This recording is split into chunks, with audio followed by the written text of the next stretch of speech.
Welcome to another session, to another gathering of our Earth Nouveau Hub. And we are exploring consciousness today. And today the topic is, what is truth?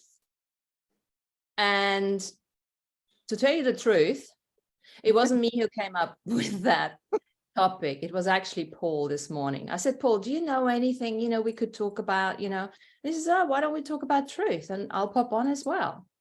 So I'm actually very excited about this for one reason, because we will be able to take that further in a different Zoom as well, because truth in this 3 or 4 or 5D reality, whatever you want to call this reality at this stage, it's really, really important to identify for ourselves what truth is, because once we're going to go into the higher knowledge, higher consciousness, we really need to know what is real and what is not. Because once we work with imagination and images more than our sensory perception, it's important not to fall for fantasy. Imagination is not fantasy. But I don't want to set this as a context. Today, I'm just gonna work in this reality, and I'm just gonna throw the first question up. So what does truth mean to you? Oh, and a bit of housekeeping for anyone who hasn't been here, which is actually nobody, because you've all been here. So we're not that many people, so we don't necessarily have to raise hands or something. We just have this unspoken rule that we witness each other's opinions, we don't override them, and we just hold space for each other here, and we equally allow everyone to have their say. So question goes out, whoever wants to catch it. What does truth mean to you?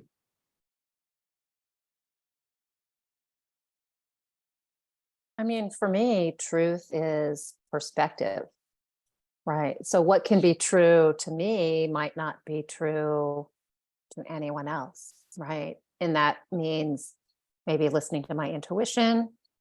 Like I can see something in front of me physically. Okay, I'm drinking coffee, which normally I don't do. So hopefully I don't get all jacked up, but this is true. I have a cup of coffee in front of me. But when we're talking about, getting into perception and opinion, right? Everyone seems to have a little bit of a different perspective, and that's one of the things that's sort of like going on. I think within our spiritual community, we've all seen this sort of like back and forth of different fighting sort of factions, and, everybody has their own perspective.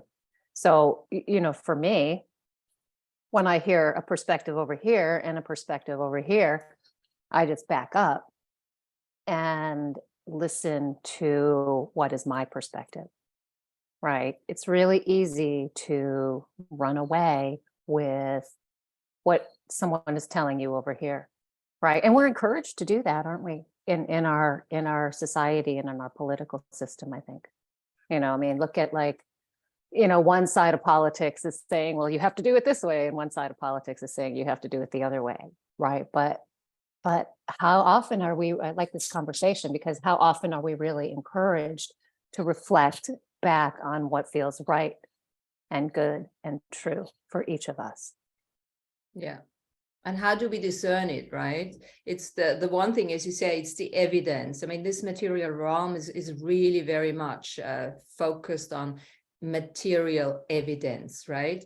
And then we have to counterbalance that with our innate sort of knowingness, heart's wisdom, right? Heart's bullshit detector, basically. Yeah. I think, can I jump in here quickly? Yeah, because you brought the topic up. So tell us a little bit what you where do you wanna take it? I don't operate on the same level that you guys do in terms of this spiritual thing. I just look at in terms of the world we live in.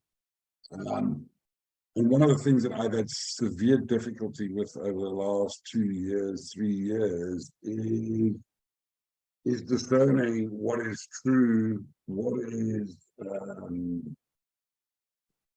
hype, what is opinion, what is a point of view.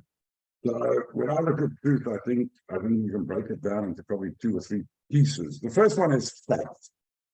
It's a fact that we live on the street that we live. That's a fact. So that is true. We live at number X in street Y in suburb Z, right? That's a fact. Now, where, and I liked what Tanya said earlier on, I mean, then we get to the perspective part. So perspective is a personal thing, and it's a subjective thing. And no 2 perspectives will ever be the, well, occasionally they'll be the same, but not always. So, you know, we're in that territory at the moment where, unfortunately, and I can only speak for Western society, the way I see it, is that buzzwords like "this is my truth" is the biggest pile of rubbish I've ever heard. My truth means this is my opinion, this is my view. It works for you, but it doesn't necessarily fit with the rest of society or with facts. So, and I don't want to get into this, and I'm not a conspiracy theorist, and I'm not an activist. It's like this whole debate raging in the Western society about, you know, what is a biological woman, what is a biological man, and the whole gender issue and all of that. And in parallel with these discussions going on, I find that more and more the young people in society are not being taught critical thinking. Now, I'm not saying that you need to apply critical thinking in terms of, I come from a very structured environment, an apartheid environment where you were brainwashed. That's not critical thinking, that's brainwashing. So this is why I'm really struggling at the moment for what is the truth? Now, the truth for me, the way I see truth at the moment is partially fact, but mainly opinion. And that opinion or point of view is normally established so that a certain narrative can be driven.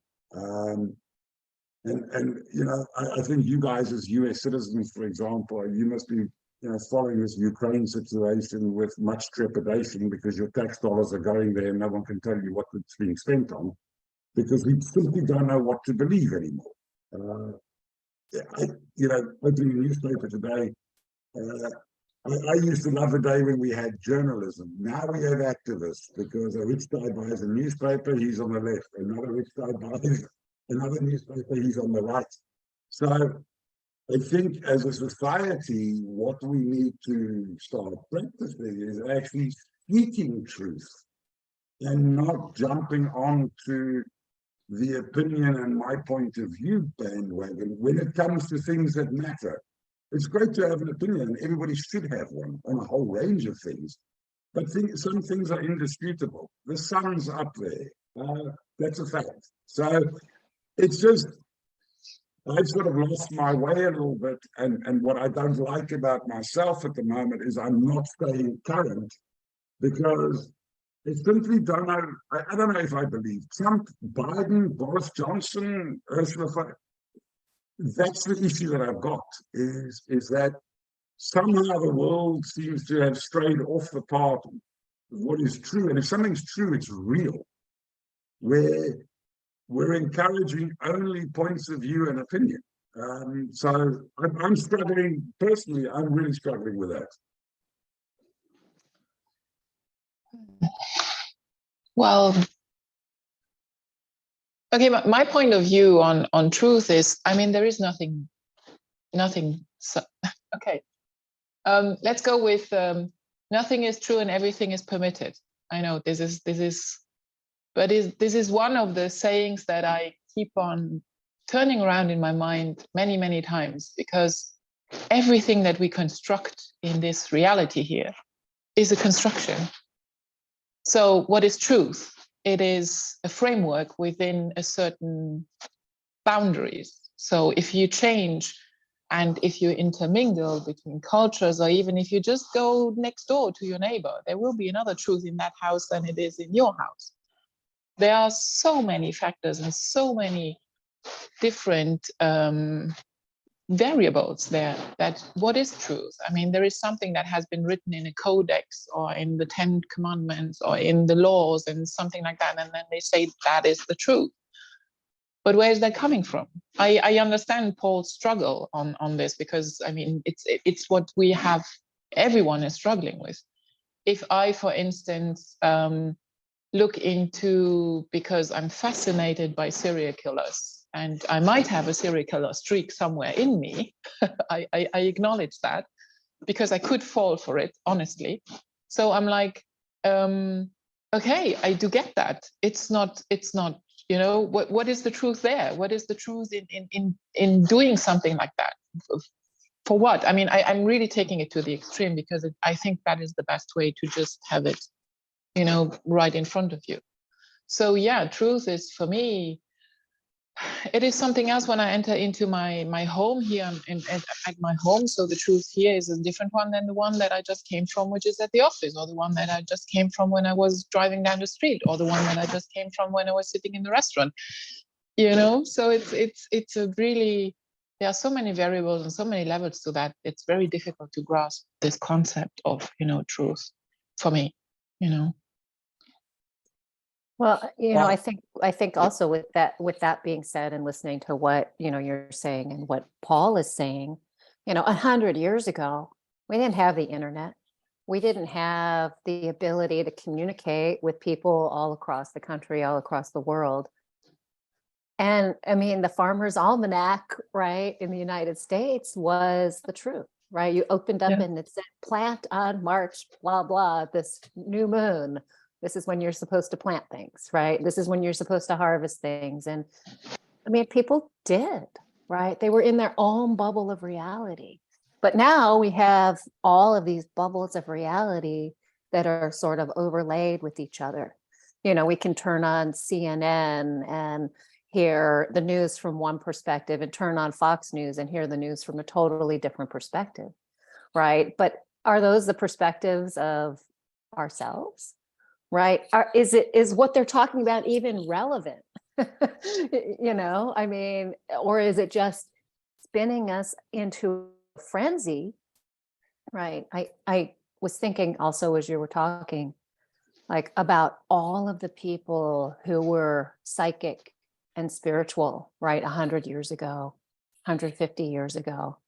You know, if I would say, oh yeah, I'm talking to my dead grandmother, she's giving me information about my ancestral lineage, you know, and still to this day, people say, oh, you're full of shit, right? You can't be telling the truth. I can't see that. I can't feel that person talking to you. So it can't be true, right? But from my perspective, of course it's true, because, you know, here's someone in my ancestral lineage communicating with me, right? I mean, if I said that 100 years ago, I'd be thrown in the loony bin, and some of my ancestors were, right, for being psychic, for being able to talk to spirits. So these days, again, right, the equivalent of being thrown into the loony bin is being cancelled. And I think, you know, for me, one of the big issues is that, and believe it or not, I mean, Martina's going to laugh, I actually do have faith in humanity. I'm not prepared to give up on humanity just yet. Is that I think with this whole issue around truth, where for me, one of the problems is that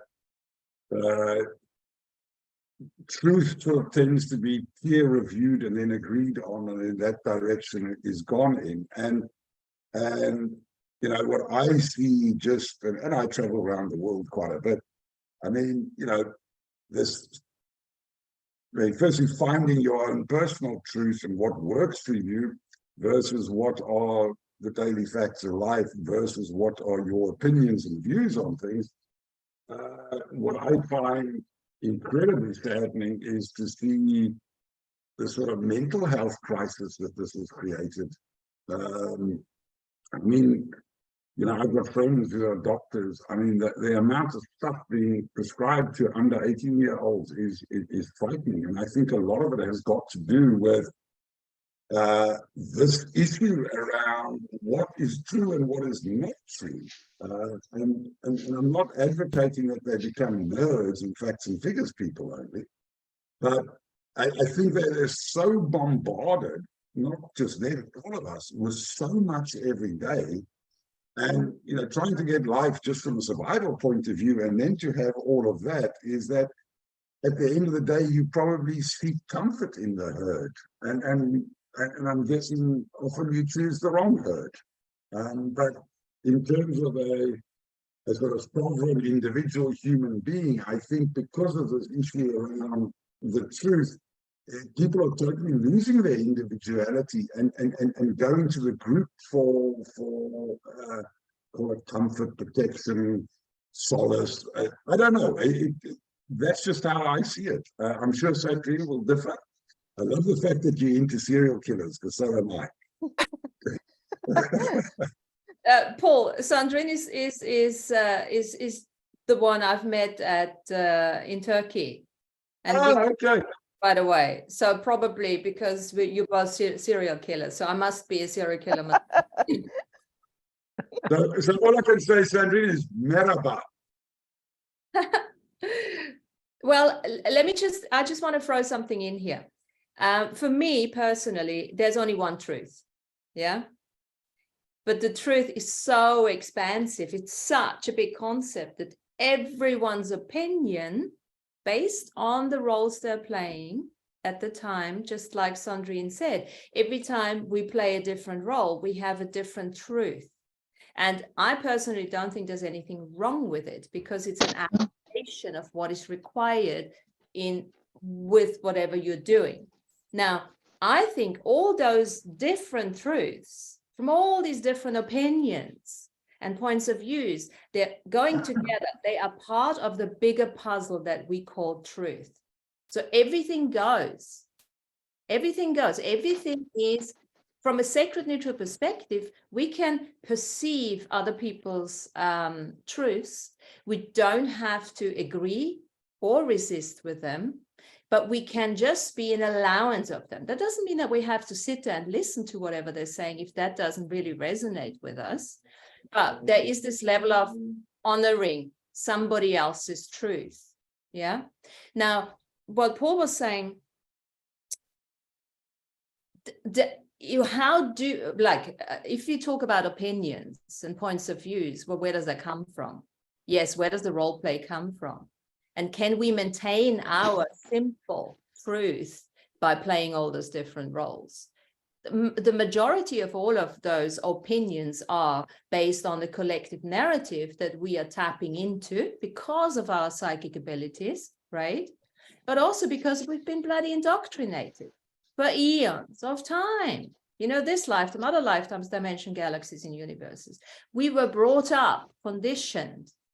Now, our truth, and this is why this such a cool discussion is, and I hear what Paul is saying, is how do we know what is our truth now, having been told all these years, millennia, you know, what we are supposed to think, how to act, who to be. Now, that's the question. How can we really tap into that inner truth? I just want to say something about the truth. It's a tough one for me too. You know, because of what you said, there's so many subsurfaces to the truth, right? I went back to my childhood, tell the truth, you know, and then, but I didn't tell the truth because I didn't want to get in trouble. So my mom thought I told the truth. So then you build that and you're like, well, I really didn't tell the truth, but you know, I didn't want to get in trouble. So there's all these kind of like, I don't know, little games with truth too, I can see. Yeah. You know, and you build those subsurfaces. I mean, imagine a 10-year-old or 5-year-old. And so you put on another layer and another layer because you don't want to get in trouble. So you figure it out. I mean, think how clever a 5-year-old is figuring it out, not to tell the truth. So I don't know, it's a tough one. So how do you get to that inner truth of yourself? And I have to say too, truth came up this week for me too about, I was looking up Mark Twain and something popped up. And one of his quotes was, if you tell the truth, you don't have to remember anything. That to me felt such to the core. and that inner truth. And I'm like, that's it.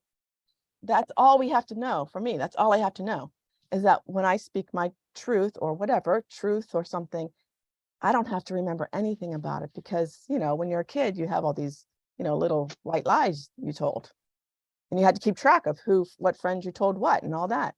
So I don't know, it's kind of simple. It just felt so simple when I read that quote that day. And then here you are. It's beautiful, because you know, when you know that you're speaking your truth and you've done everything based on your heart's discernment or truth, Yeah. you don't have to defend anything. As you say, you don't even have to remember what you said, because if you be triggered again to ask, you will say exactly the same, because it comes from what's within, right? Exactly. But this is the thing with the lies. When we get caught up in lies, we get trapped in lies, you know, because we have to then control ourselves so much. The flow of information, what have we actually said to this person? What have we said to that person? And to make sure that those two persons never meet. All of that is a fucking nightmare to do it. Right. Just be honest. But then honesty in itself is a very intriguing word, to be honest. To be honest. And then I was thinking about truth versus trust. Are they two separate things? Well, that's a good question. What do you guys think? Well, I looked at it. It can be the same. The same. They can be in some contexts and some, I looked it up, and it said that trust is a quality, and that truth is a quality, and trust is the belief that something is good and something is honest, and something like you trust. I'm going to trust that that's good. I'm going to trust that that's honest. So I don't know. And that's just something I looked up, and it said that it's two pillars of a relationship. Two pillars of relationship are trust and truth. Trust and truth. I think Amy's right, but I think also, you know, I think when you look at trust and truth, I guess it also depends from which value system you come from. Because, you know, if I'm in Papua New Guinea and I trust my wife to throw somebody into a pot, cook him so that I can eat him, I mean, by the same token, I trust Martina to make me bacon and eggs. It's a tough one, in my view, as to where you go with this. I mean, I think where the truth and the trust has been severely eroded is, and because it's been eroded, therefore we see, in my opinion, we see very little creativity at the moment in terms of individual creativity, is that truth and trust is so defined along one narrative only, and it depends who's perpetrating that narrative. So I like the truth trust question. I think that you can only trust somebody if they are truthful. But again, when somebody's being truthful, is the person that is listening to the truthfulness, I mean, is he or her being subjective or objective? It's a tough one. So I guess I'll use one of Martina's. Yeah, I guess it's an energetic thing as well, as what are you getting? Because a politician will stand there and tell you the truth. You know he's lying because you can feel it energetically. Mm-hmm. So I think more of that's got to be applied. And normally I work on the basis, first gut feel, 95% of the time, you're right. So I think instinctively, whatever you're getting energetically from it on the first second, that's the road you go down. And you tapped right into that, because this is what it's all about. The first question is not, can you trust somebody else, but can you trust yourself? Can you trust yourself to know what it feels like when somebody is insincere or incongruent? Because it sticks out with you can perceive it, like you said, Paul, you know, it's so simple. But then the question is, do you have to react to it? Do you have to create evidence? Which is, you know, this reality is all about evidence. It's like you can perceive somebody's talking nonsense, and immediately we're trying to point it out.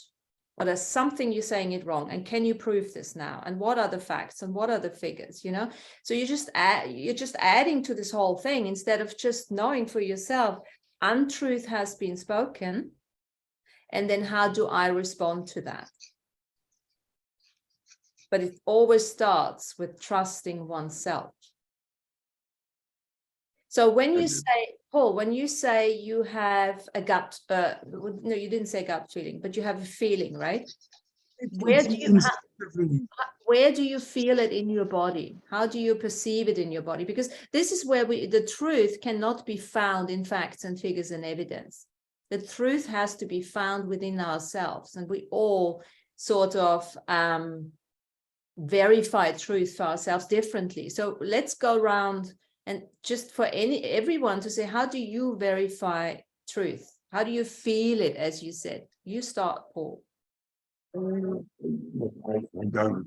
Or is there a method? Is there a procedure? You're gonna write it down? I can't. But it's, for me, subconsciously, there's so. I mean, well, from a visual point of view, from a hearing point of view, you can pick it up within the first, you know, whether somebody is a BS merchant or not. So, you know, their eyes, they're fidgeting, they're this, they're that. That I can get. And I think most normal people get that. You know, within the first 2 seconds who is a bullshit merchant and who is telling the truth. Sometimes the person telling the truth may have the incorrect facts, but that doesn't make him a liar. It could just be misinformed or ignorant or whatever. And I think sometimes those lines are blurred when, especially on the business side, somebody makes an error by substituting a word around or whatever, and people will, which changes the whole narrative. Oh, well, he's a liar because when he sent us the written document, it didn't say that. So that thing is not a matter of truth. That's a matter of error.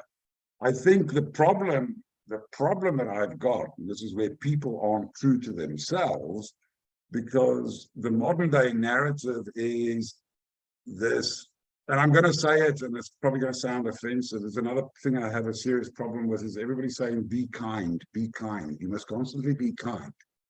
So, but so basically people are in this herd. Somebody in the herd makes an outrageous statement, which you know is nonsense.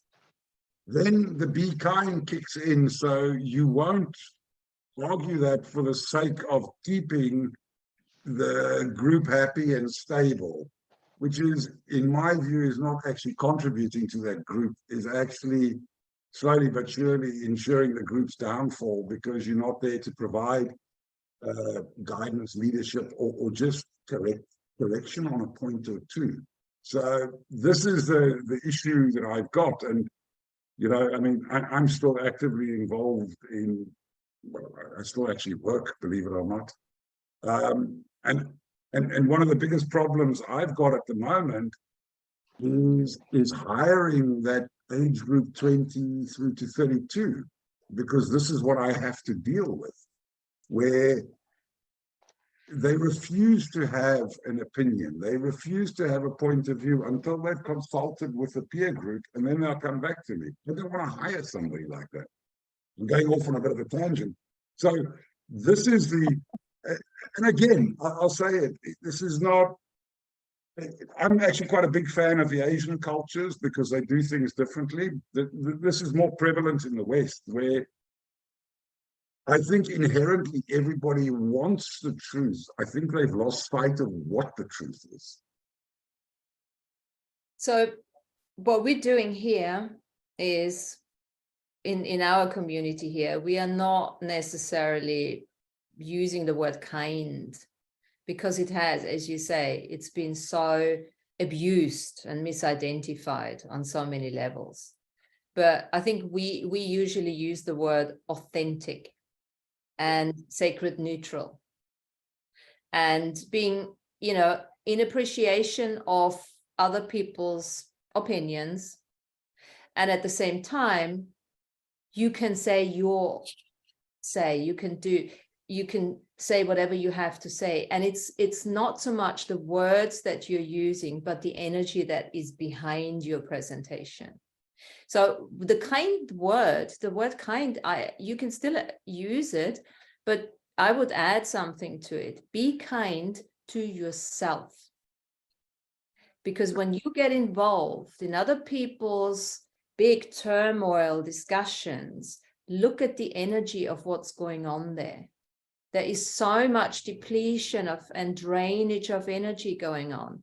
And as soon as you get involved, because you think you have something that contributes to them, most people, when they are in a rage or when they are very opinionated, they cannot hear you. And you're just wasting your energy and your time. And the best way to get the attention of these people, the best kindness that you can be, is actually say, thanks very much, and walk away. That's very interesting. It doesn't, you know, concur with what I've got. If you're interested in my opinion, then, you know, depending on how far this level of, you know, turmoil has become, you just walk away. And trust me, they will follow. They will come. The only problem is when you are aggressive towards people, you don't give them a choice. They have to be aggressive back towards you. And we're talking about the majority of people who have not done the self-healing and the self-mastery work. Because those people who have done the self-healing, the self-mastery, and the sovereignty work, they will probably not put themselves in situations like that anymore because of the separation of density.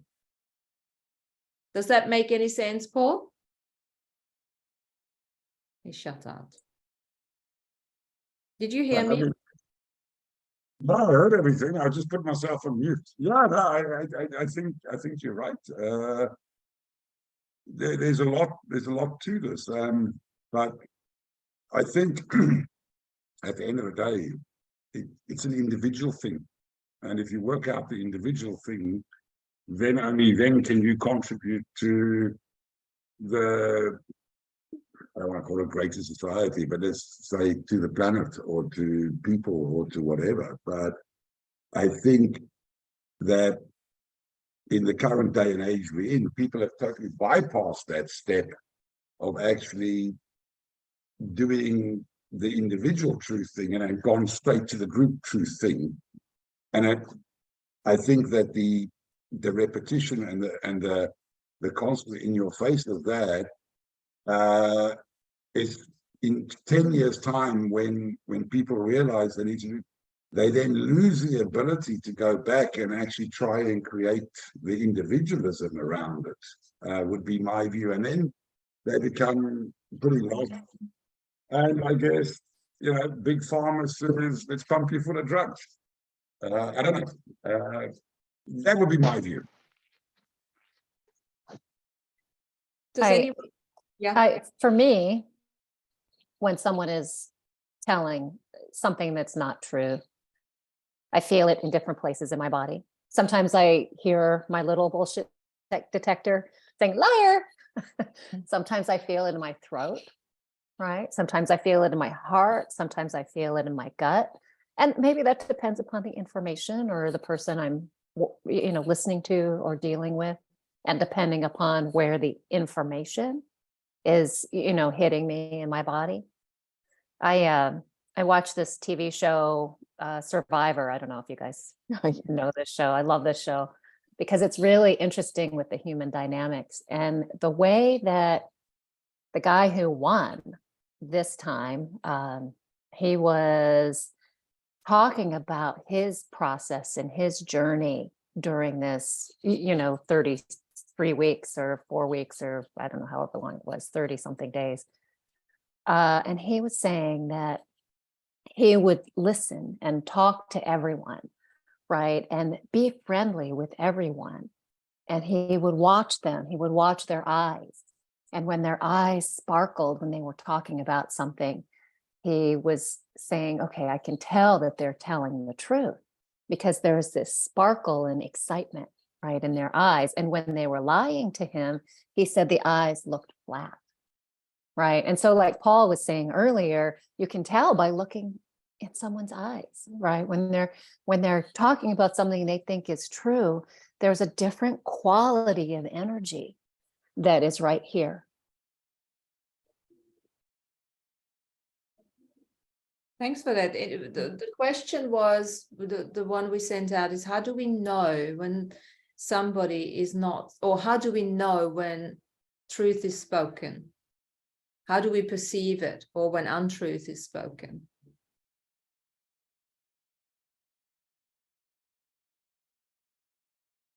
Well, I think, oh, you can go ahead. no, go ahead, Jen. There's two sides of that, because there's like being dishonest, right? And just like everybody said, like you can have a physical response. Sometimes I feel prickles on the back of my neck, constriction in my solar plexus, or I just kind of take it back and I just get the EBGBs from somebody, and then I just hold what they say outside. But sometimes there can be an untruth that's not being dishonest, it's just not speaking the truth. You know what I mean? It's not being fully expressive and being maybe honest with yourself in that situation. So there's different ways to look at that question and turn it over. Yeah. But I'll share something that struck me yesterday. I was in an all-day corporate strategy meeting with people that don't speak our language at all, right? Like, not at all. And there was, we have a new business unit leader that like, so stiff, like always a poker face. But he got up and he started talking, and he started talking about something that he actually was really passionate about. And his whole aura like went from nothing to whoosh, all green. And it just struck me in that moment that like, he really was finally expressing something from his heart. You know what I mean? And it was such like for me, it was a very visual response of it that I liked him a little bit more in that moment, because he really hasn't shown any personality. So, you know, just kind of don't entangle very much with him. But I had a different appreciation from him yesterday, watching him speak with something that really came from the heart, because it really showed up in his energy field. So even sometimes that is an indicator of truth. Right, Amy, you wanted to say. Yeah. Wow, I have so many things running through my mind. Yeah, so as Jen was talking too, the expression of people. So I can feel more untruth than truth. So I just take that as my only barometer, is if it's untruth. It's either something that's said to me, and I want to tell this funny story because I think it's just about truth. But when Jen was talking about expression, what if, because I think this happens to me, what if when I say something, I leave parts of the truth out, because I'm thinking of it as a child, because I'm not telling the whole story, but I'm telling part of the story, and what parts that I'm leaving out that the other person may say she's lying, but I really wasn't lying, because maybe I'm not the great at expressing, you know, my thoughts to someone. So that came to mind when you said that about expressing. You know, where can we catch that person, like me as an example, where I would only tell a partial of the story, but maybe you're seeing it as not truth. Does that make sense? Yeah, it makes sense. And with you in particular, you know, I'd like to look at the flip coin on this side, you know, because when we do that kind of thing, very often we have a psychic awareness that the whole truth, the whole honesty would not be able to be received. Got it. So very Right. often you know when to stop talking. And you may still then take it and go into self-judgment, say, oh, I should have said this and this. Yeah, like I would, because it'd be like, I left that out. That was kind of important. Yeah. But you keep, sometimes you got to remind yourself how much you actually psychically perceive and know what is required. Okay. And Thank you for that, because yeah. that was something that works when for Jen all of brought us. that up. Yeah. It's all of us. And the one thing I've learned, when you do self-judgment, you're not judging anyone else. Somebody who judges somebody else does not reflect on themselves. Which means Wow. that if you are a self-reflective being, which we actually all are innately, but we're not all exercising it, then you know that you're not judging somebody else. The majority of times, people like us judge ourselves and then project it out. Yeah, good point. Can I just tell this story? Because it Yeah. does have something to do with truth in a way, and when we don't tell the truth because of, oh, well, there was a show used to be called Truth or Consequences. I don't know if you guys remember that. Yeah. So my daughter came to visit my husband and I. She was 20 at the time, 20 or 21, in Florida when we were down there. And she had this Band-Aid over her arm, right? And she said, I'm like, what's going on? What's that? No, I don't want you to, it's fine. I got burned in art. She went to, school for art. So she said I got burned. So I'm like, that doesn't seem, like, I'm not sure, but I let it go, right? I'm like, okay, that's what she's telling me. So and I kept thinking about it, like, it's something. Okay, so we go to the beach. It's just her and I. We're laying out in the sun, and it pops in my mind. My guides are like, it's a tattoo. That's what I heard. I'm like, it's a tattoo. So I'm like, Emily, I said, Emily, is it a tattoo under there? She still said, no, it's not. It's not a tattoo. She was so nervous that she's like, I said, honey, come on, really, it's okay. It's okay. And then she said yes. And I said, why did you not? She goes, because you guys would be disappointed that I got a tattoo. She thought that we would be disappointed in her and that would devastate her. So was she, I don't know, like, what is that? I know she didn't tell the truth, but she had to hide it for some reason. I mean, we would eventually She was find out, afraid of right? those consequences, And right? she's 21 though. She's what consequences? I don't know. But there's those little things. It's like truth is such a there's a magnitude of.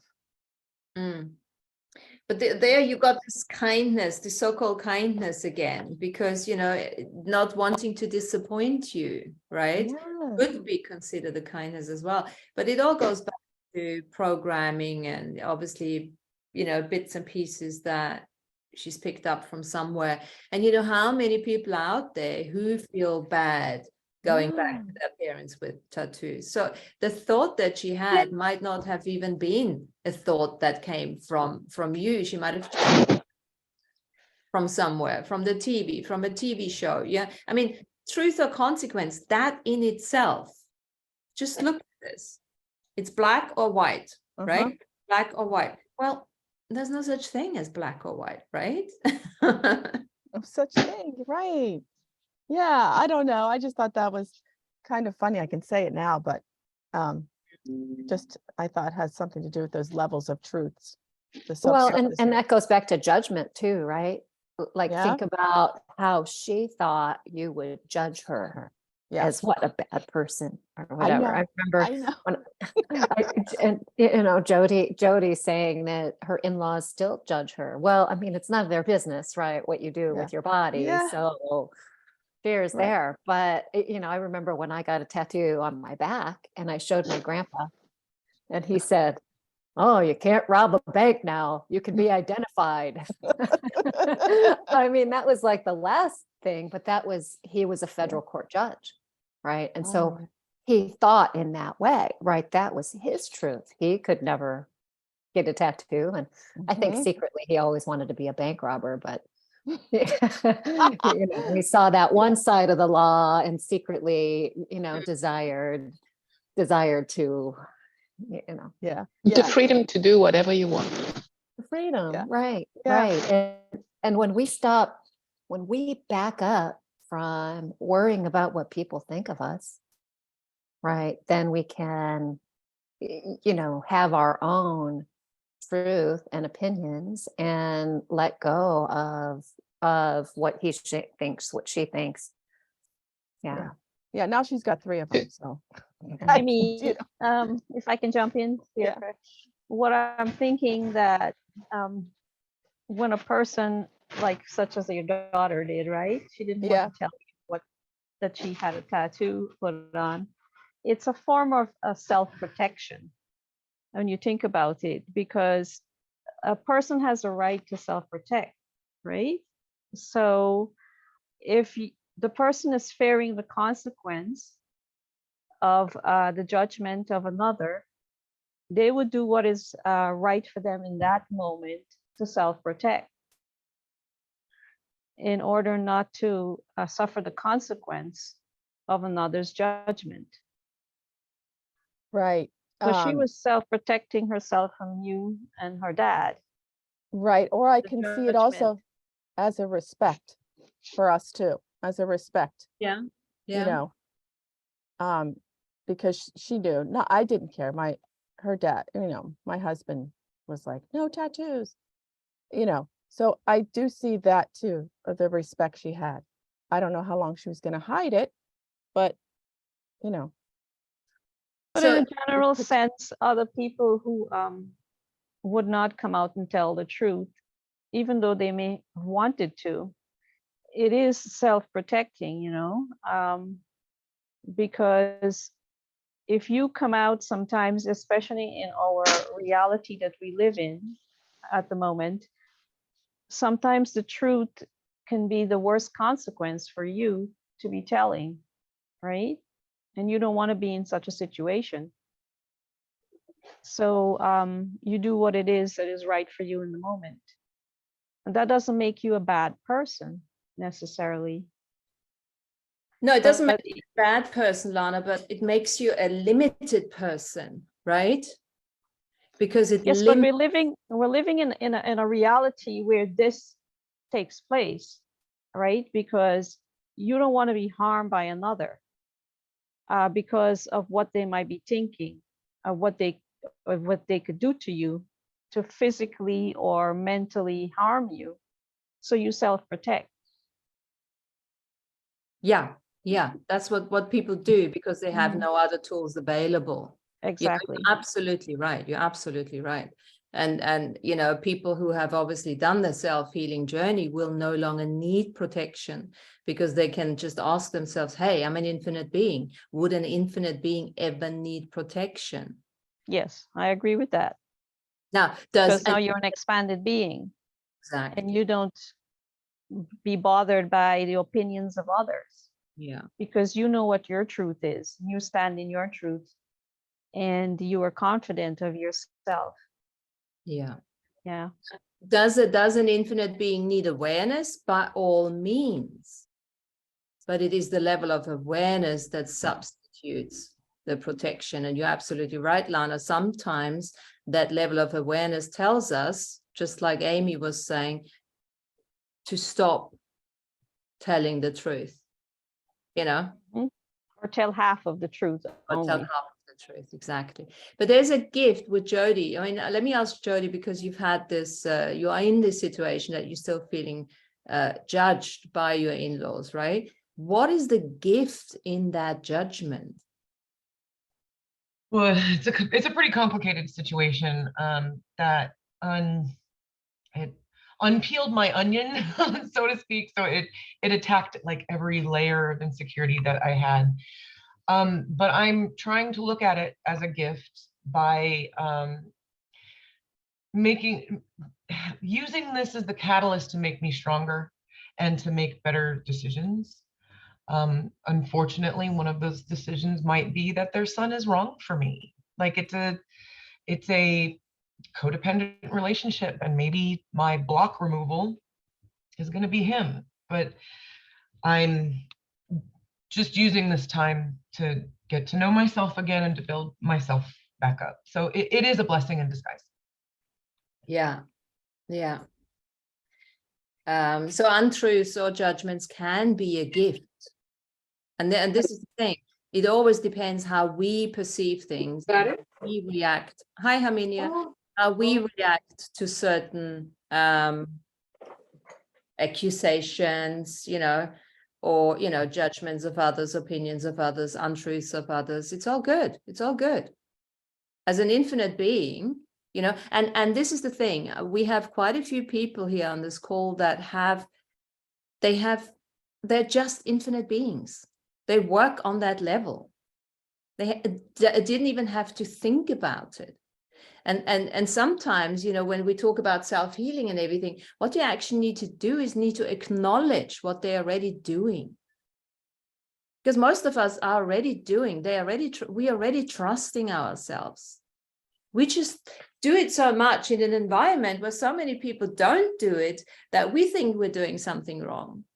And then once you step on that self-healing journey, and this is what I see with Paul. I mean, Paul and Gigi as well, they're just naturals. They're just naturals. Sometimes I say something to Paul and he's like, what are you talking about? That's normal. Oh, okay. Doesn't mean that he practices the same thing all the time, because, we all get dragged rather into other people's realities. But this is another thing. We just have to acknowledge that we are super bloody psychic. And instead of getting, sovereignty is something that has to be practiced. It's a muscle that we exercise. Yeah. This is where this whole everything just ties for me together. And I mean, the sovereignty of being in this body. It is only through my contact with Martina during these last months that I became fully aware of my, how did you call it the last time? Instead of déjà vu, the cognitive déjà, the thing that I just know. Oh, I a just cognition. know. Clear cognition. Yeah, clear cognition. So it's not so much for me about feelings. I have no spirits talking to me. I don't see any other dimensions. I have tried many things and I've been in many places and I have contacted many, but no, it's not for me. I just know. There is just a knowing. I know it, and it's there, and it's deep, and I know. So sometimes also through this knowing, and this is where also Martina came in during that Turkey week, 2 weeks, is like, be kind. Because she knew that I was going to open my mouth and just say whatever my truth was at that moment, and especially to some people that were like, you are an idiot. Okay. And then she was like, be kind. Don't get entangled. And these are all things now with this sovereignty is like, okay, this whole experience in this body as an infinite being is really the journey. It's for me, for the moment, it's the one to live in, because maybe you won't have this experience again. Who knows, whatever is going to happen. Probably there will be, whatever. So I'm just tying everything into this feeling of being in this body, experiencing this, because it's also, this is where you can experience the truth, like being in a body, because it is an emotion, it is a feeling, it needs to be treated. It will tell you something, it will give you a response, and not. So if I'm now completely out there, please pull me back. But for me, it's coming together slowly, but surely, in a way. And by the way, as a child, I was the best one in not telling the truth, and it was always the dog. It was. I'm sure he ate a lot of homework. I'm sure he ate a lot. Yeah. I remember, Paul, we had Emma when she was, I don't know how old she was, 5 or something. And we had a box of chocolates. Kids always do it. And she found them obviously, and she just tasted them, and her teeth marks were all in it, and she didn't like any of them. She had to taste all of them. And we found the box and we said, Ems, did you taste the chocolate? Did you? No. The teeth marks were everywhere. It's so sweet, you know. I love it. So yeah, no, we've all done it. It's all been there, right? So, I apologize. I had a very urgent work call to attend to, so sorry for that. I just want to also sort of, you know, and I've obviously missed a little bit here. But I think at the end of the day, you know, if you take this concept of truth and you sort of extrapolate that out a bit, and if you start with a self-truth, I think what that leads to, and one of the ladies here I saw on a message, I think it was is it Jody with the tattoos and things like that. I think that if you're happy with being truthful to yourself, you automatically a byproduct of that is confidence. And that byproduct of confidence, so where Jody can say, excuse my language, to her in-laws, well, piss off, I'm quite happy with that. And if you don't like it, don't come visit us, right? So, and confidence is not to be confused with bravado and big talk, or, you know, guys acting like jocks. But I think, you know, if you start with what is true for you, then there's a number of benefits that come from that, and confidence is one of them. But if you're ducking and diving and dodging, and you refuse to have an opinion, you refuse to be true to yourself, you can't have those other things. Confidence being one of them. And if I look at everybody on this group, I mean, what's really nice, and it's only the second time, is there's a willingness to discuss these matters without fear or favor, and that's a byproduct of being confident, because you're very cool with yourself, and if you're cool with yourself, it means you're true to yourself, and therefore you're confident. Just a comment. Yeah. Love Yeah. that. No, thank you. Thank Yeah. you.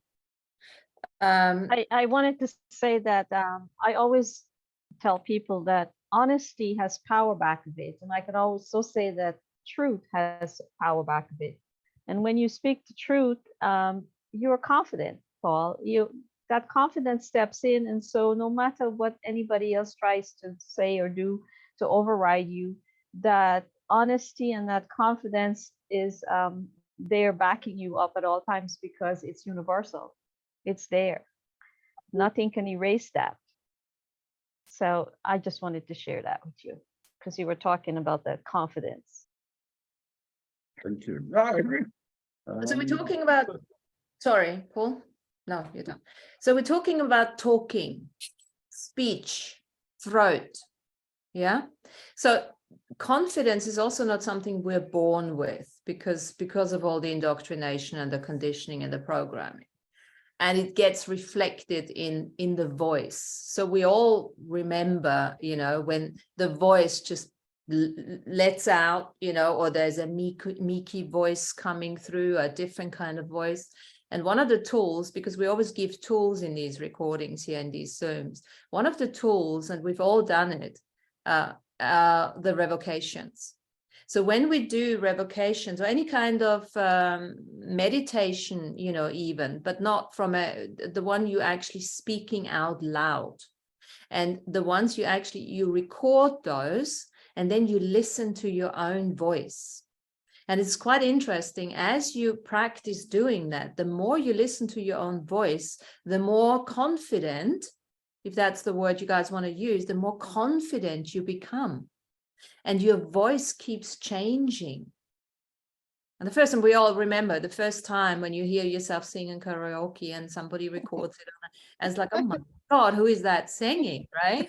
or Yeah. you do that kind of thing, because we hear everything differently from the outside than we hear it from the inside. But that's the throat chakra here. And when we've grown up, and when we have, most of us actually have grown up with stipulations like shut up, and you're not talking the truth, and what you're saying is nonsense, and this is not right, and you are wrong, and everything. And that actually has an impact on our throat. And this is so interesting, because so many people have actually issues with their thyroids, because that's where the thyroid is, right? And all of that. So we can work with our throat, and that will help us be more confident. I'm laughing here, Martina, because we don't have to go back very far to find evidence of that. We just go back 2 years to Art Nouveau Hub. When you started out, you could hear the progression in our voices, Absolutely. how much more Yeah. confident we are. I think it's been 3 years. 3 years. Yeah. Yeah. April Yeah. 2020. Yeah. So absolutely. Yeah. Yeah. Huge changes. Yeah, absolutely. Now, this is the thing, a statement in this reality, and this is where we're still plugged into the collective. And this is where we have to start unplugging ourselves from the collective, because the collective narrative still says a statement is only true when it actually reflects the reality that we are presenting to you. That's what the news channels and all of that, wherever we go. So the truth of a statement has to reflect this narrative, otherwise it's not true, which is obviously bullshit, right? That's what they call fact finders. Oh, that's Fact finders. Exactly. And this is what I love about AI, because if you ask an AI something, they're not gonna give you opinions or anything. They just give you whatever they've accumulated, facts and figures, and they just spew it out, and then you choose it, right? They're not telling you what's right or what to say or how to say it. They just give you whatever they have, obviously, coded by humans. But apart from that, it's actually quite pleasant to talk to an AI. I find it quite pleasant, because there's no emotional hoo-ha. There's no you're wrong, no, I'm right, yeah, all of this. Now, I've actually done a little exercise here. I've asked the AI, what is truth? Now, let me see what he came up with. Where is it? So AI is saying, hi, human, how can I help you? What is truth? Truth is the quality or state of being in accordance with fact or reality. Now, that's already depends on the coded. read. That's already coded. Of course, the AI is going to spit that out, because that's what it has been coded with, right? Now, that doesn't mean that actually true, because the question I would then ask, whose reality? Ask it. Because how many people have we got here? Well, then it comes back, well, I'm an AI model and I can't really make those kind of distinctions. I just want to say something here quickly, and sorry to sort of No, ruin go. this. I don't want to ruin this for you, but you know what I'm like. I think the best way to do this, to get a sort of perspective on that, is you've obviously got, and I know that's a US developed AI app. Download a Chinese developed one and compare the two. You see. Absolutely, but that exactly confirms what we said earlier on. The truth is expansive. Construct. It's like a stretching underpants, right? You can stretch it, because that's what we want. We want choice. That is what pure freedom is. The freedom of choice. So we can say, I like the Chinese version of the AI's comment on this one. Yeah, absolutely great. If I could So read. Martina, you have to ask the AI to go off script and give you the real truth. Well, that's where Then it's only going to be binary code. I mean, come on. Remember when I asked the AI to go off script that one time? what happened? Remind us. I asked the AI call, and I didn't know it was an AI, and I said, "Can you go off script?" And it said, "I cannot go off script, but I will bring in a human being to talk to you," something like that. Remember, we had joked about this on when we talked about artificial intelligence show. Yes. Funny. You guys Yes. remember? Yeah, I think you say, "Are you for real?" No, Yeah, yeah. I asked it if it was for Are real, you for real? Yeah, that's, I remember. and can you go off script?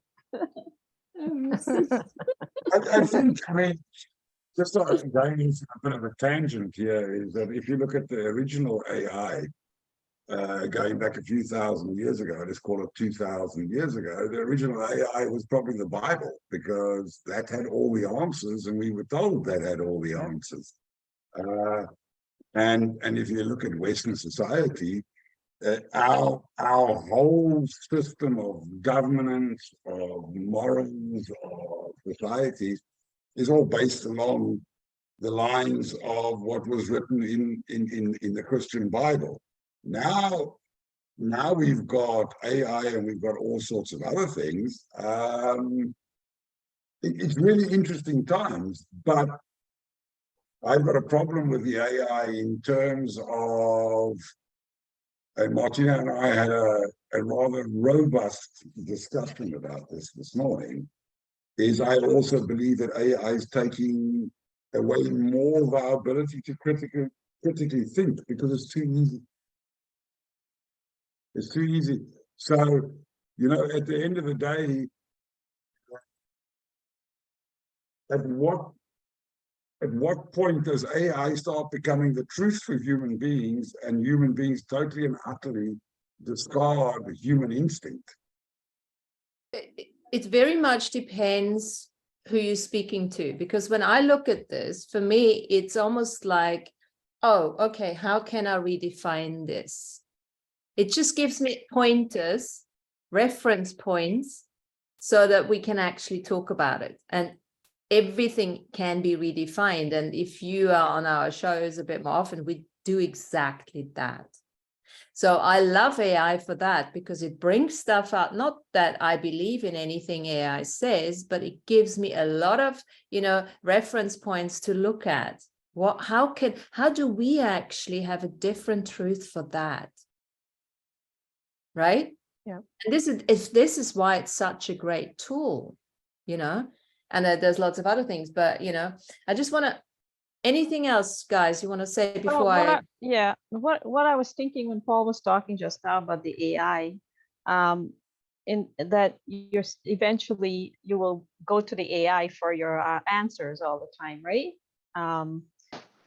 So then we will stop have critical thinking for ourselves. So going to the AI, you're actually not going to your spiritual source for answers anymore, because you're not thinking for yourself. You're allowing the AI now to be the God of yourself. You're going to the AI for the source of information.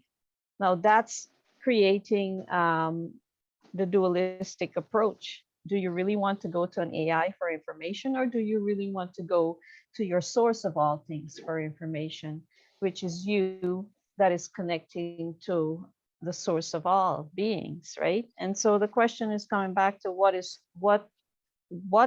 actually truth? What is truth for me? And when the question was asked, what is truth for me? My answer that I got is it's the spiritual creation of all things, the only cause or the source of all, apart from beliefs. And belief is sort of blindness without any sort of principle back of it. It has no substance or anything like that. And truth is, for me, is really the underlying cause of that which is, has been, and always will be in existence. It is the underlying. It's like a synonym for Great Spirit itself.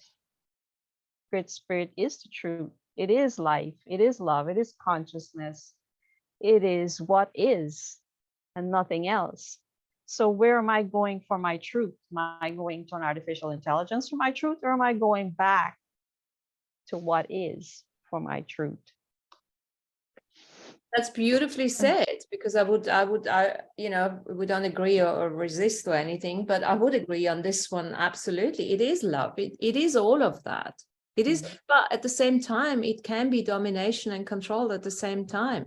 Because if you think about it, you know, that is the gift of the judgment. There are gifts and values in everything that we are experiencing. And sometimes, depending on our karmic resolution, what we need to learn in this lifetime, sometimes, you know, lots of people are choosing a lifetime here that is full of shit and untruths and dishonesty, because that's exactly what they need to learn, to work through that and to come through trusting themselves and not buying into the belief system that apparently, you know, creates the whole truth and the only truth, because there is no such thing. There is one truth, but it's very, very big as far as I'm concerned.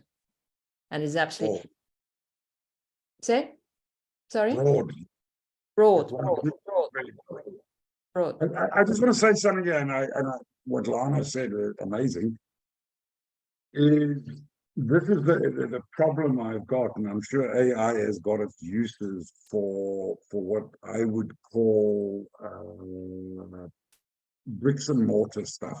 The issue that I've got, and for you guys as a group, you guys all connect, you get each other, you guys are spiritually in tune with the world, etc., etc. But the greater masses aren't. And the issue that I've got is that AI removes all human emotion. And when you remove human emotion, things become sterile and people become robotic. And for us to survive, we can't as a species survive without emotion. And this is why I don't have a problem with AI. I have a problem with AI in terms of how it's being made available. And I can speak, I mean, I've got friends who've got kids at school. They don't even do homework anymore. They just go straight to AI. AI publishes their homework, and that's what they present. So I think at the end of the day, look at it this way. You're in a shipwreck, you got no mobile phone, you got no nothing, you wash up onto a desert island. What are your instinctive tools to be able to deal with survival when you don't have a phone and all your apps? And I think that's the danger we face now, because not everybody thinks like people on this group. You know, I have a psychiatrist friend, and I'm going to say this, he is convinced that 97% of the global population are complete and utter idiots. And this is coming from a psychiatrist. So you guys are in that 3 percentile at the top there, because you're open to this kind of thing. But it's the bigger part of the global population that is running into all these new things head first and not thinking of what's the cause and effect. There's a consequence of everything that you do. So and again, I bring it back to truth. I think, I mean, what Martina said, which I actually totally disagree with, in terms of a way to live, I don't think the truth should be so broad. I think the truth should be more defined, because what's the point of having a cornerstone of your existence being truth when it's as broad as the planet? It doesn't create betterment of self where everything's true. So let me ask you a question, Paul. And it's a very good point, because I think there are quite a few people out there who think that way. And, you know, the interesting thing is with that, Think about, we're 7 billion or 8 billion, whatever you want to call it, and at least that's just what the figure we're talking about. Now, every single one of those people has their own truth. So how do we, without indoctrination, without taking away from them, without limiting the people, without allowing themselves to have the space to think whatever they want, how are we going to create a truth that is like that and fit everyone into this? Because that's exactly, Paul, that's exactly what's happening at the moment. And that's exactly what's been happening, especially since the Industrial Revolution. You know, that's the global narrative, the collective. They try to make us fit into it. The problem is, and you said it earlier on, the journey to higher awareness and consciousness is an individual journey. It's an individual journey. So there will be lots and lots of different bubbles of realities, and people will find each other, you know, and come together as a community in the various bubbles of reality.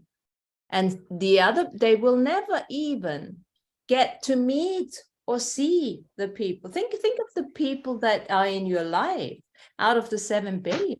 There's a fraction of it, even with the digital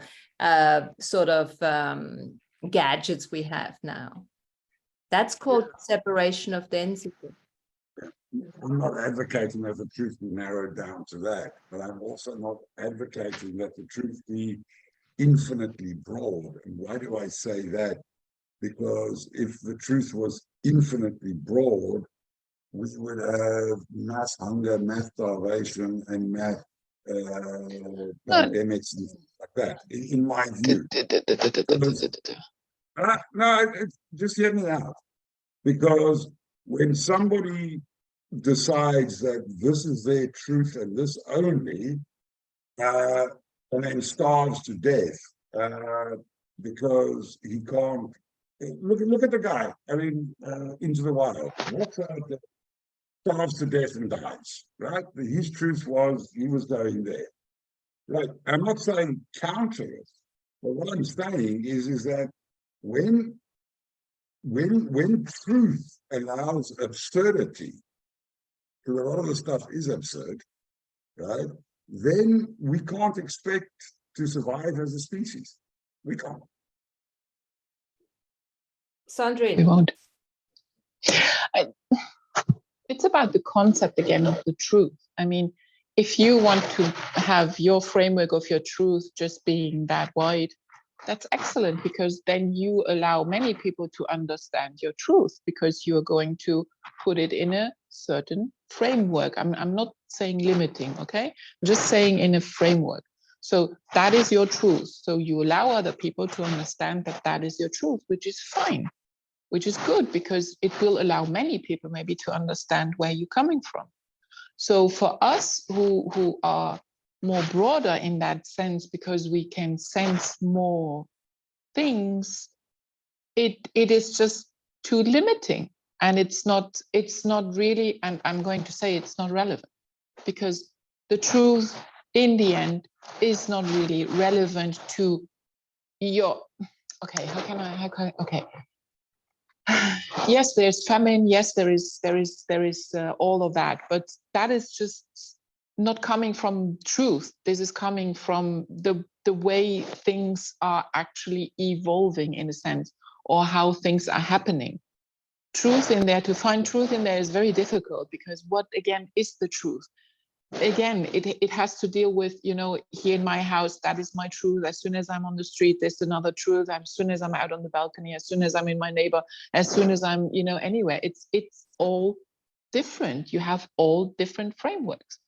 I mean, Oscar Wilde probably put it in the best way, you know, in his play of the importance of being earnest. You see, because that is the whole conundrum of this, you know, where these little tiny truths or realities or whatever. So I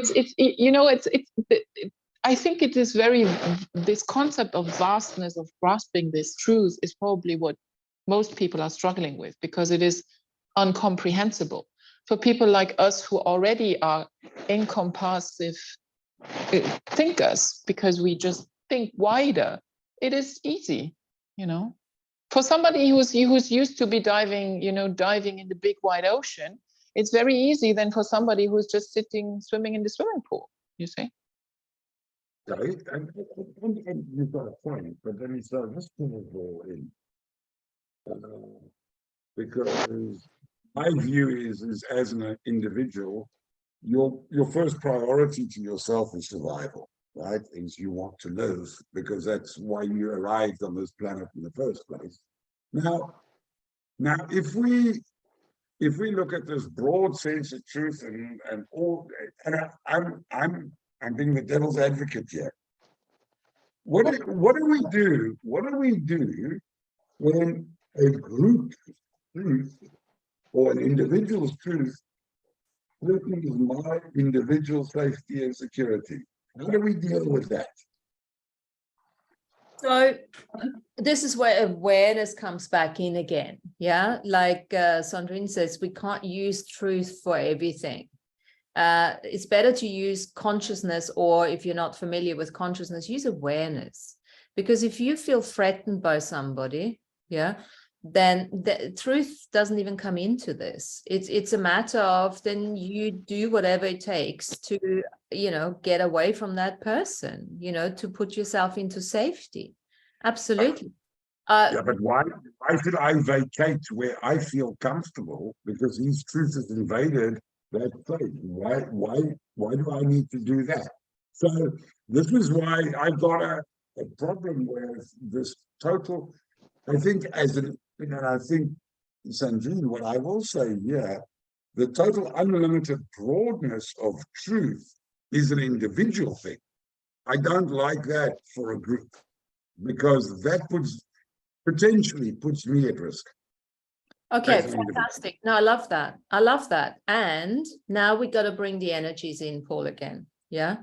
Because when you are in your truth and expansive in your elaboration, then you create a certain, as we talked earlier on, bubble of reality, a place where you're at, and then you will attract people to you that have the same sort of objective and the same opinions, and it's not about sameness anymore, but you know, about a certain, I wouldn't call it likeness either, I would call it a resonance. People frequency is resonating with each other. You know, it's just, if you look at your work, you are with people that are resonating on the same sort of frequency, and that's why you get on and you got friendships and you work together well, you know, because you have a specific objective, you know, in order for the project and blah, blah, blah, that kind of thing. And that's really it. What we need to understand is that we are not here to save the world. The world does not need saving. Earth does not need saving. What we need to do is we've come here to disentangle, to resolve our karmic entanglements that we have with certain people, certain places, certain objects, if you want. And then what happens is everything is just gonna naturally vacate, naturally come together. And that's something, you know, and that again, that includes the different perspectives of truth. We cannot just talk about the emotions or the mind or the body. We need to talk about the body, the spirit, and the soul. We need to take this whole package together.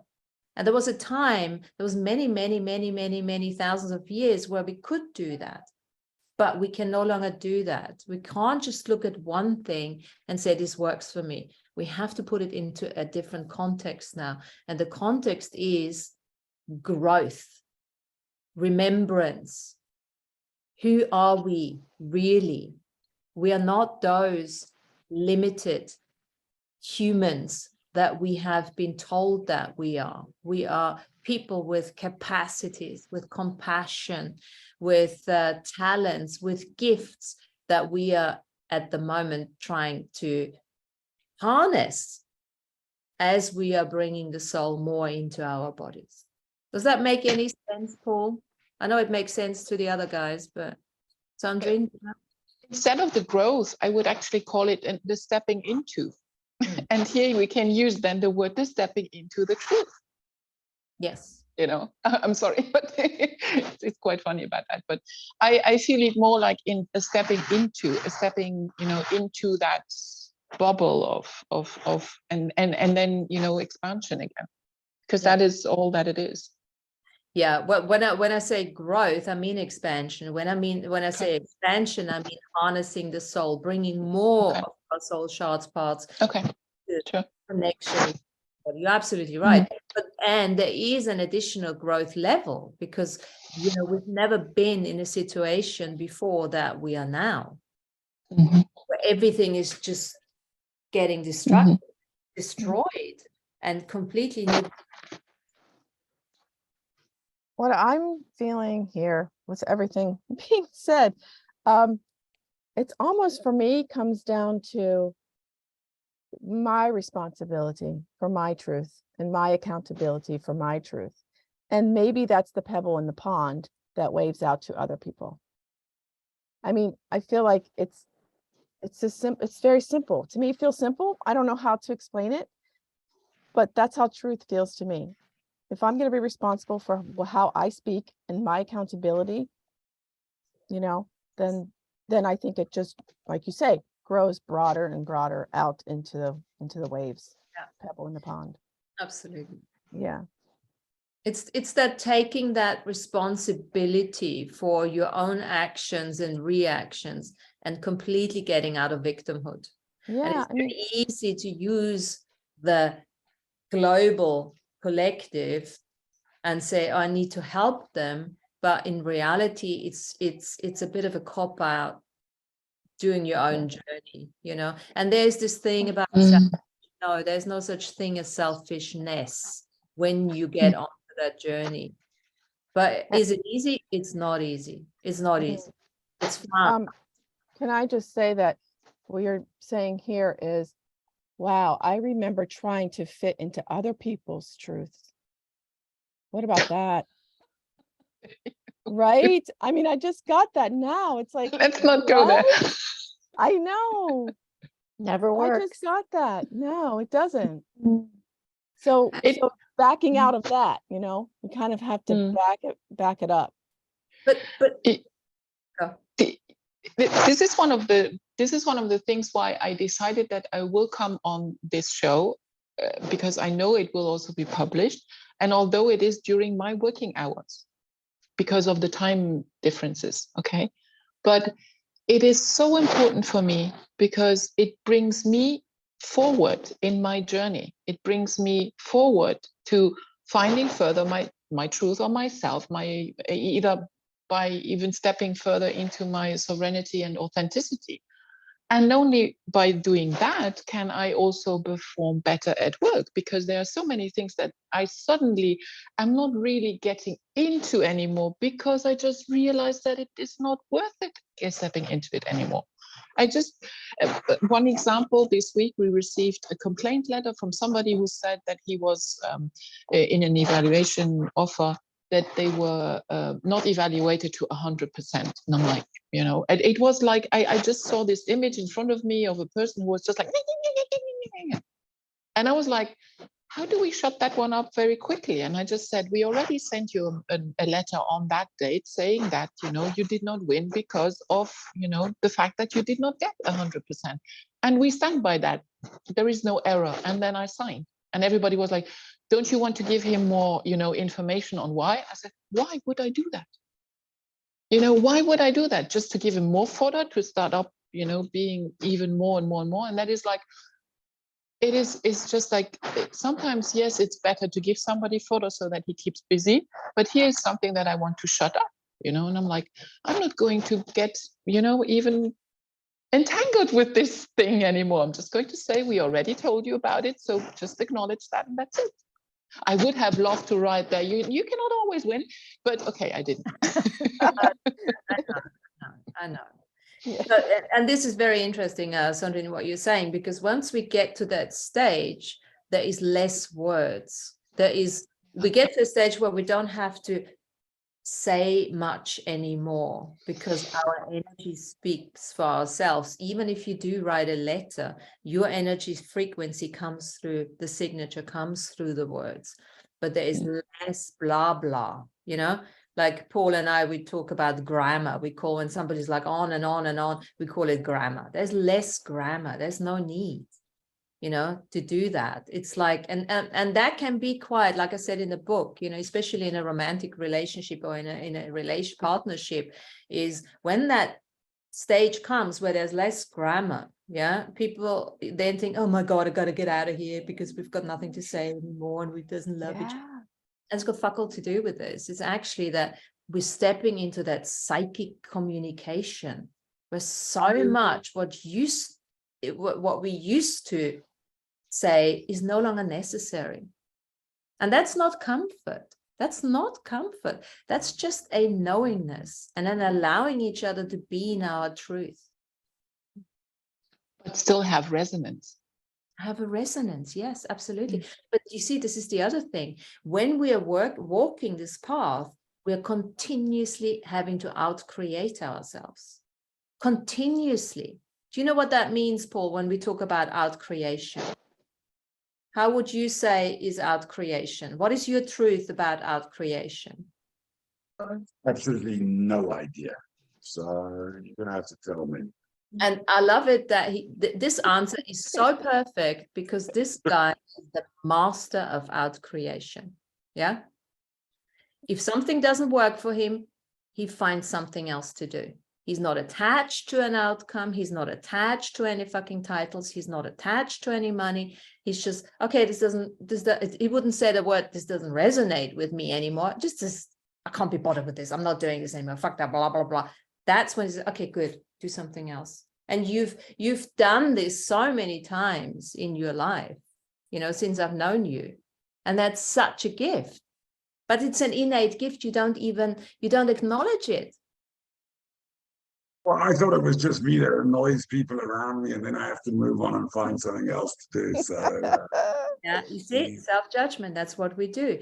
We take. He's a natural at it, Martina. He's well, a natural. it was a feeble attempt at humor. Sorry. No. But you nailed it. That's exactly what people do. They judge. But you have to repeat it back to yourself. Yeah. It's actually, it's so true. That's what we do.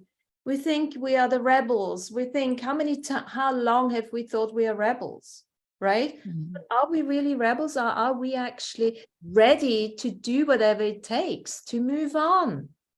Mm-hmm. This is what, and frankly, sorry, we can't hear you. So get closer, yeah. I want to go back to, I think it was Sandrine or maybe Tanya said it, and right in the beginning, is that for me, everything's about growth. And basically, you need the truth in order to grow. And I'll give you a simple example, you know. I was interviewing a guy many years ago. Oh, he was older than me.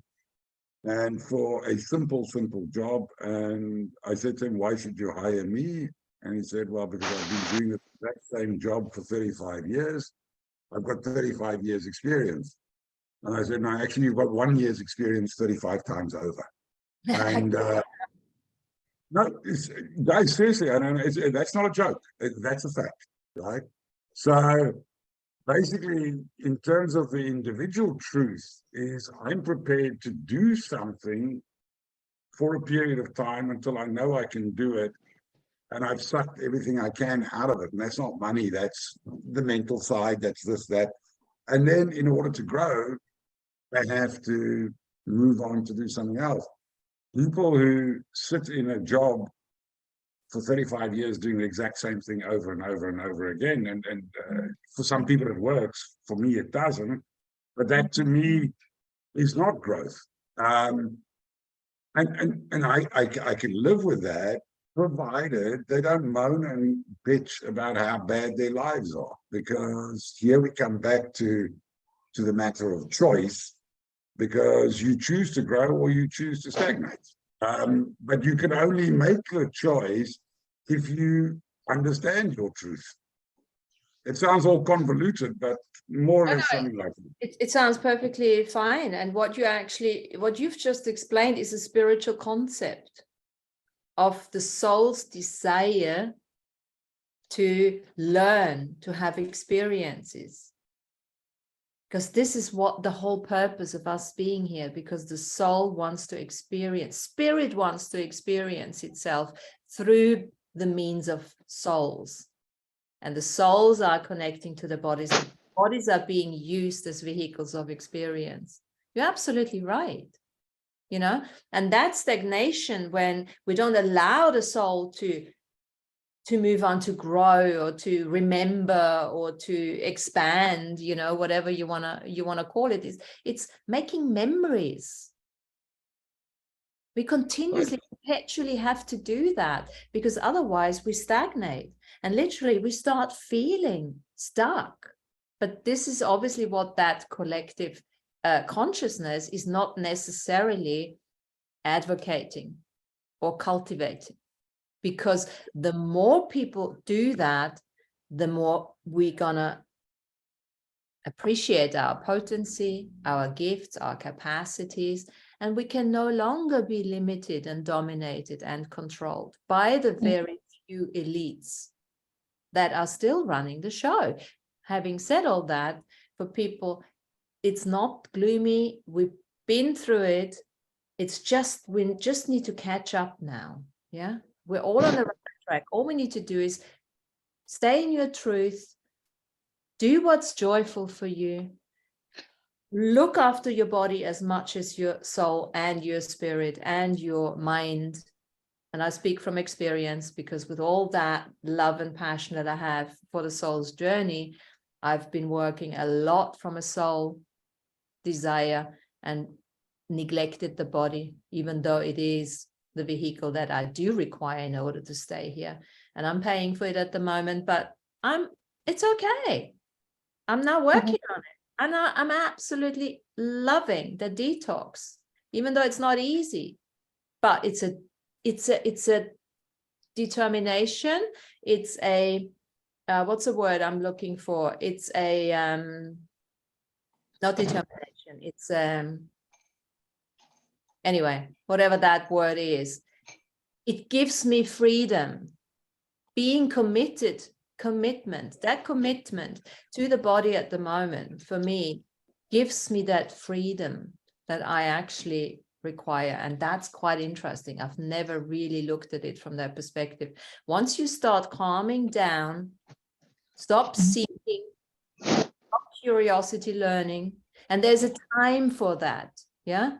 There's a time for that. So do not force it either. Because if you keep on going on the hamster wheel, you got to be doing it. And it doesn't matter if you do it from a mind perspective or a soul perspective. You know, there are lots of light workers, so-called light workers out there. They are doing exactly the same. Perpetual seeking, but there is no illumination. Goes in, out, in, out. There's one more thing before I let other ones speak again. Sandrine, you were saying into. I can't remember in which context now, but I really like that. Getting into something, into it, getting into it. Now, stepping into it. Now, intuition, into it, intuition. Now, sometimes we need to step out of it. We need to step out of the rat race in order to tap into our intuition. Because intuition is what we're looking for when we're looking for our truth. And that's when we don't have, and that's when we don't have to choose between truth or dare, do we? Exactly. Because we intuitively impulse what is together working for us. Yeah. And to then use because I've been lately reading a lot from Tim Free, who looks at all of this from a philosophical point of view. And I just finished his book on the soul story. And that is when you can, and the end of it is that is where you step and develop your genius. So not your genius. So, you know, which is the whole Shazam, you know, the wow, coming everything together. Your full potential. That's what is meant by genius, you know. Mm. And that could be so specific. That could be very specific. That could be a very specific truth. It could be, and I said it in my book, it could be you sitting and looking up the stars. Mm. Yeah. That could be a life's mission for some people. Mhm. Like we did in the Neanderthal times. And I know we didn't, it wasn't just the good stuff we did as Neanderthals, but then again, you know, but this is again, that requires us to really step into our truth, because if anyone hears what I've just said, they say, what the hell is she talking about? Looking at the stars. And why does it come from? Why would anyone say, what is she? Because there is a lack of information, a lack of data, a lack of knowingness, a lack of not experience, but exploration, not really understanding what the soul's journey is all about. And this is so important. If you want to understand your truth, you have to learn about the soul's journey. And you have to be willing to let go of what we've been told as truths, history, right? Education, religion, all of that, all those indoctrinations, security, right? Yes, we all need to eat. We all need to live. Absolutely. But we didn't come here to survive. We came here to thrive. And survival is part of it, but it's a tiny part of that. And of course, there'll be so many voices saying, oh, easy for her to say she's got this and this. I've been at the level of survival. Yeah, I've been there. And I had to get a job, even though, you know, I wanted to study. I did all of that. And at some stage, you move up that pyramid, right? And once you're there, you have to realize, well, I've created all of this. Now it's no longer about survival. It is about thrival. And that is the truth. Right. And when your path has led you to a situation or an environment that doesn't create happiness and joy for you, sure, maybe you're learning lessons, but how long are you going to stay in that environment, right? That is depleting energetically, right? That's taking you into a downward spiral where you're coming home every day crying and you don't want to go to work. Yeah. Right. Like, where is the line between survival and really what that individual's truth is? Yeah. And you've just mentioned a tool here. Simply asking that question, is this still fun for me? Is this joyful for me? Does that make me happy? And really just ask that question, is this joyful for me? And then what else is there that would be joyful, that could create that safety net, which we all need? Don't get me wrong here. We all need to be able to, because we have a body, right? From a soul perspective, we don't need anything, because the soul, frankly, doesn't really. Because if we get out of here now, okay, well, come back in, you know, do whatever, you know, that kind of thing. But we owe it to ourselves, to the many souls' journeys that we've undertaken until now, because there's something else out there that we haven't considered yet. There is the possibility to be a universal citizen, to get back out there, do what we did before, to live in an advanced civilization, to be able to live on Earth and at the same time consciously live on other planets. I must just tell you one thing. I had this session yesterday and it was so painful. It was a kinesiology session. And whilst the guy was working on me, I had this image of the two of us. Initially, I thought we were astronauts because we had this, you know, researcher helmet on and, you know, and the whole outfit, like when you go to a different planet. And I saw a plant just 2 leaves. And as I explored it while he was working on me, it was like, in this lifetime, different chart, a different I am, both of us are working, we're both biologists or whatever, you know, not biologists, but working with these plant essence to go to other planets to help these people regrow their organs, the reproductive system. All these people that have been people, I say people, different species, humanoids, you know, that I don't know what planet it was, but we went there, or we go there. This is what we do in a parallel sort of universe. We work with these people. And as I was lying there in pain, I just had tears running down my face, having this realization. And funny enough, we were working on their organs, different organs, not necessarily, you know, the same place and everything, but still organs of perception, organs of, nutrition and everything. And so funny, all my kidney was off, and the central, everything, you know, and I thought, how interesting. And this is my truth now, yeah? So some people will say, well, that's utterly nonsense. And I know exactly who would say that. But apart from this is my truth. And, you know, I had that confirmation through my tears. It came from here. I was so, wow, you know, that was a confirmation for me. So tears are often very much a tool, a confirmation for your truth. And it might be very, very different to other people's truths. Just trust whatever comes up for you. Do not deny it, because you will deny yourself. And you can just park it off and say, hey, thanks for that information. I'll just leave it there. Oh, look at that puppy. Is that a new one? Aw. No, this is my sister-in-law's doodle. Doodle bear. This is Teddy. Yeah, Wants he to just be got in an again. altercation with his sister, who's a West Highland Terrier. So I'm dog sitting this week. So I hold him on my lap for a minute. Yeah, that was his truth. He wanted to play. He wanted to play. Well, He wanted to play, and the other for dog reminding didn't. I us. know. Yeah. Hi, Teddy. The other dog did not want to play. Yeah.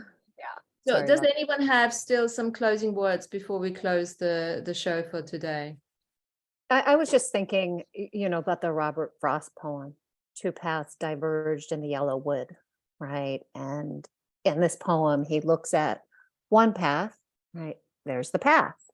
And the other side is the grown over grass and the tangled weeds. And you can tell that a lot of people have walked this path, but this path, maybe not so much, right? And so he takes the path not taken. I think about all of these people who have expanded our perspective of truth, right? Like Galileo looking at the stars and publishing work that went against what the church's philosophy was, right? And he ended up not dying like a lot of people did, but locked up for the rest of his life to still continue his work. Yeah. So, I mean, looking at that perspective, it's like, what does the collective consciousness say is truth? And how do each of us individually deviate from that to explore our own consciousness, our own life, our own desires, our own happiness? Beautifully said. Thank you very much. Thank you, Tanya. And anyone else who wants to add something? Okay. I just want to say thank you. It's nice to be with all you lovely people again. I'll see you next year, I guess. It's my sort of, What do you mean my, next week? You're still here next week. What's going on? no, well, it's sort of my annual appearance, you know. So no, but it's been good. I think it's been quite thought provoking. I certainly have a lot to go and think about. And, you know, sometimes you need these discussions. Maybe we don't solve much on this, but you can go away and let it germinate a bit and discard what what you don't need, and maybe work on the stuff that did resonate a bit. So thank you. Yeah. Am I the only guy on this show? You're the Yeah. only one who was brave enough to come in here Well, today. you guys should really work on your diversity, right? Oh no. Why don't But- you send us some of your guys and, you know, give them the link every Wednesday, 5 o'clock, BST, we are here and we are exploring consciousness. And, you know, Paul has just offered assistance in marketing our little community. From now on, we're going to have Can do lots that. of Can do that. engineers come on and all sorts Oh, of no. different points of views, right? No, but We also have a few. Yeah. We also have a few other people that we could ask to come on, but okay. yes, We well, have one engineer on the call. Oh, yeah, Jen the engineer. oh yes, of course, Yeah. yeah. So bring some more engineers from your side, buddy, because Jen will, you know, she knows how to deal with that. Absolutely. But this is, Me too. I really love Me this too. because, you know, so many different points of views. And you know what? I've been with Paul for 25 years and really we have a lot of different points of views. And it can work because we can have an work. expansive truth, even though he Can doesn't know it. We do. And thanks for bringing up the subject because you brought it up, so your fault actually. Right. Well, what can I say? You know, I'm the quiet, silent genius sitting in the background. Okay, it's all enough. the- Now I'm gonna have to stop the recording. No. Well, and Now how we- exciting, We switched the button on. how exciting would life be if you had the same opinions anyway? I know, right? You know, I mean, Yeah. there's contrast and balance and makes things It's fun. funny. It's Daniel. It's funny you mentioned it. I was talking to one of my work colleagues the other day, and he's single at the moment. So he started this internet dating, and they do all these compatibility studies. And you know, he went, "Oh God, nobody's compatible because you know I want 85% hit." He said, "But the girl that energetically looks like." Our compatibility rating is 26. I said, that's the one you go for because how are you ever going to grow and expand if you're Right? both exactly the same? I mean, what's the point? What's the point? I agree. So he went out on a date and they on their fourth one tonight. So good. Well, now you have to come back and let us know. You know, you cannot end this on a cliffhanger. You know, nah. Mm-mm. We need the man with I'll a get him good up. voice back. I'll let you know when I'm the master of ceremonies at their wedding, right? Fantastic. Fantastic. Well, thank you. Great, thank you. Oh, and by the way, if you have any topics that you would like to discuss, by all means, throw it out there. Yeah. Ooh, can I've I got a just bring up topic, something? What's Oh. the supper? Since You're on your Jen's, own. I'm on my diet. That's Hey, next Jen, week's since- topic. since Next week's Jen's topic, here, Martina. since Jen's here, I wanted to say that her and I are going on this, we're gonna meet somewhere and we're gonna go see, what's his name, Jen? I don't know if she's there. Oh, Freddie Silva. oh yeah, Freddie Silva, Ancient Civilizations. Whoa. Freddie! Yeah, I don't know. I'm like, yeah, Jen, I'll go. So we'll come But back it's and we'll a talk or discuss, something. Or what? A talk? like a Oh, 5-hour. fantastic. Enjoy. Oh. He's a fantastic orator. Oh, good. He's fantastic, really. Okay. What sort of ancient civilization you're going to look at? I'll forward you the information, Yeah. Martina, so you can Yeah. read about it.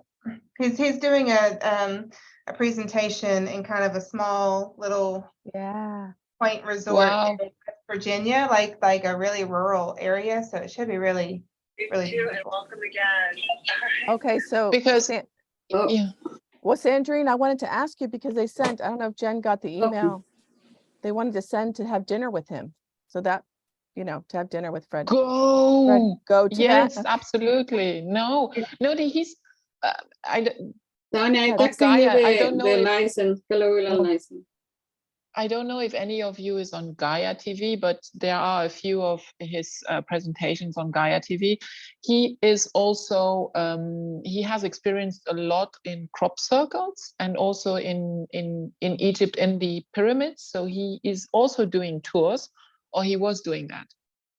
He is now taking a break because actually, before I wanted to do the Turkey tour, I was actually on one of his lists to actually visit Portugal, because I'm very close to Portugal by distance, and because he also wrote extensively on the Knights Templar and all the Rosicrucians and the Graal and all that story. So okay, so he's really, so he goes from everywhere to everywhere. Personally, he also on his website, he's a very good orator. You will notice that. He's a wealth of knowledge, this guy is, and he has okay, he likes to talk, and he also likes to hear himself talk, but which is why if you go for the dinner, you know, I think I just feel like, you know, if you're in the presence of somebody like that, just go and grab it, you know, grab the opportunity and just suck in whatever comes out of there. We'll have to think about Oh that, no, Jen. that's fantastic. Yeah, and wonderful. I did no research. I'm like Martina, it's like, I'm just gonna go. Yeah. I Yeah, didn't want to just go. research anything just because it No, gets in go, my, just go. Yeah. Yeah, don't worry. yeah, Just go. yeah. So I we'll will be there talk on that. energetically with you. Okay, We'll all be with you. We're all with Yeah. you. And we need you to come back and tell us all about it. yeah, that'll be Yeah, great. do that. So Talking we'll do about that. talking about trips, I'm planning to go to Peru in December to do a medicine journey Okay. with the Shift Network. It came up my feed, Shift Network. Wow. If anyone is interested, it's ayahuasca plus San Pedro, 4 days, and the rest is going up Machu Picchu and Cuscus, and you know, Cusco, not Okay. Cuscus. I'm very hungry. So yeah, that kind. And I think there is a what was I saying?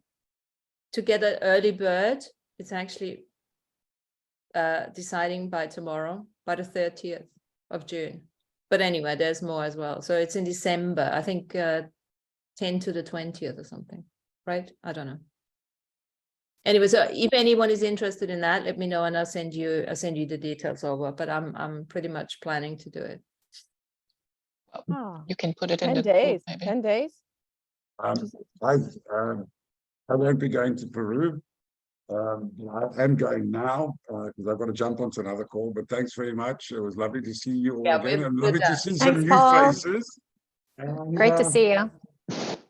Likewise, and maybe I'll make this a twice a year event. We would be You so should. blessed. Yes, we Pardon? would be. We would be so blessed to have you here. I know, but I don't want to spoil you. So anyway. Guys, Bye, thanks, guys. take Thank you, care. bye. See Bye, you everybody. next week, okay? Bye-bye. Bye. Bye. Bye. Gosh, I Nice don't. to see everyone today. Yeah, and you guys. It was a good one. Thank And you. Yes. Have a wonderful week.